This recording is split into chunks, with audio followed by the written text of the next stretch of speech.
Hey, happy Tuesday. So, this is just a public service announcement for all the people that are concerned and for all the trash ass, hypocrite, MAGA morons.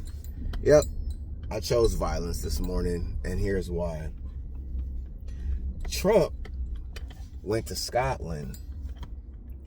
He opened a new golf course in Scotland. He even had time as the president of the United States in the midst of not only a recent mass shooting in Manhattan, but also with the war in Gaza that he was supposed to have stopped. Excuse me, it's not a war. It's just a complete massacre, a genocide of people that have no means of defending themselves. Innocent people, excuse me. Not to mention the war in Ukraine that he was supposed to have stopped on day one. Here we are 6-7 months later. But anyway, he's opening a golf course, which shouldn't even be allowed as the president. But because people are so fucking stupid, just stupid people. Like, I'm trying to find the deepest, most, insulting words I can to describe someone's lack of being able to think for themselves. But Hillary Clinton was right when she called them deplorables back then. They have shown themselves to be nothing but deplorables. Since Trump has come into office, all they're doing is going on racist rants, hating to a bigger degree, using Trump as an excuse to be able to hate more. Let me get that license plate. He might not even supposed to be here. Trump's in now, remember? That's an absurd statement. Trump's in now, remember. Now, what do you think she meant by that? But people Trump's that here now, vote for him remember? think like that. We're protected a little better. Okay, Trump's in now, we're protected a little better. Now, she's not wrong. While at the same time, oh my God, bro. I can't with these. Okay.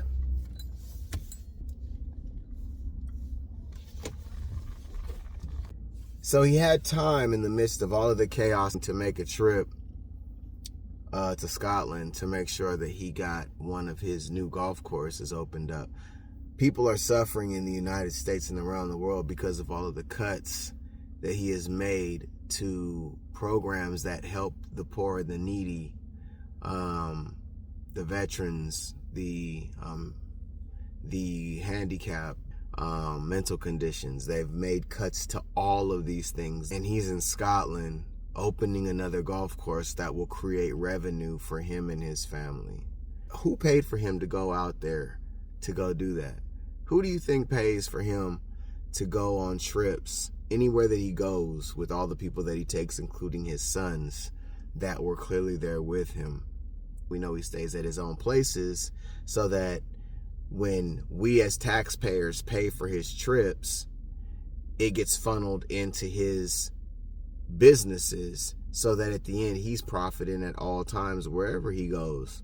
When he goes golfing at his golf courses every weekend and he stays at his golf courses and he has to pay himself for staying at his golf courses with our money. How do you think that works, you dumb? I'm trying to be nicer. I'm really trying to be nicer. See, this is the thing, and I'm going to stop here because I'm about to go off on a whole other tangent, and if you know me, then you know this is what I do. But I'm not trying to do it this morning because I got to go to work. I'm actually late today. But this is the thing about it. So as I, over the years, because I'm going to be real with y'all, like when I was younger, I didn't give a shit about none of this stuff. I mean, most people don't because it's just not in our regular lives. As kids, we want to grow up and we just want to have fun.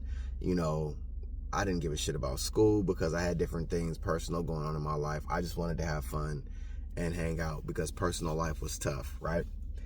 When I was at school, that was my time to kind of air out, you know what I'm saying, what was going on at home.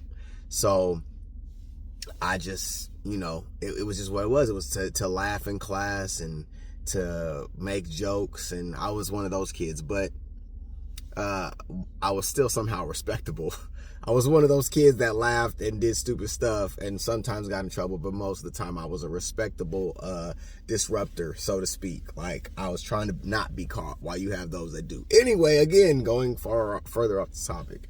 So the point that I'm making, though, is as I grew up and really it was in my adulthood, I started to learn about really the struggles that we went through as Black people through slavery, the way that we were treated. I started reading, and this is actually embarrassingly more current information that I've gathered over the last 10 years, reading Booker T. Washington and reading W.E.B. Du Bois, and a few Martin Luther King, reading some of these things, just gathering, knowledge. I always told myself that if there was an opportunity moving forward, because my thought was, after I started reading all these things, and then I already had a background in Christianity, I've grown up in the church, and I always wondered, how can people that call themselves Christians allow this type of behavior for over 400 years when the Bible hasn't changed? It's always been a thing that we hear. The Bible hasn't changed. It's been the same since the beginning, aside from the fact that they pulled books out of it, right? So, but the writing has been the same. Yes, there are different versions, but it still has the same core, right? So based on that information, based on the fact that the Bible hasn't changed for all these years, how is it that I can understand what it's saying about how we're supposed to treat each other? I mean, it's simple words, love your neighbor like you love yourself. And then I thought to myself, well, love your neighbor like you love yourself. Okay, so is that why they made us 3/5 of a person? Because if we're not a full human being, then they don't have to treat us that way. Have they really, obviously they've been moving the goalposts forever, but did they really do that? Did they really do that? And they convinced themselves. And then I think fast forward to where we are today, and I think about all of the ways that they've convinced themselves that they're correct, and they refuse to acknowledge what the truth is today. And it's the same type of behavior, it's the same type of mentality, and it's still a process that I'm working through. But anyway, my point in saying that is, I told myself that if there was ever an opportunity where I could stand up, I would.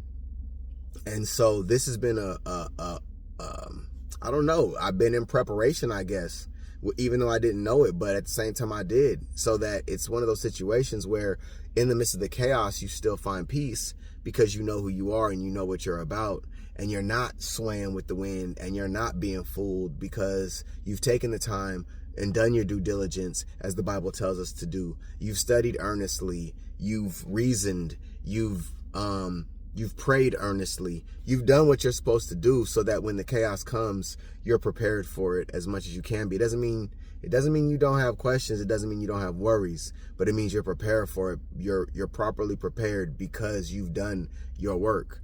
And then you have people that haven't, that want to get mad at you for calling them out because they still play the old school game and they refuse to acknowledge or even look any further into it. So I'm gonna stop there because this video was only supposed to be 2 minutes at most, but I don't regret it.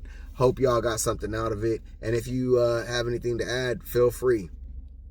Appreciate y'all. It's Tuesday. We still got 4 days left in the week. 4 work days. Okay, 3 work days for some of y'all, 4 for the rest of us. So enjoy. Let's interact. Let's spread the word if you appreciate it. Let's like it. Appreciate y'all.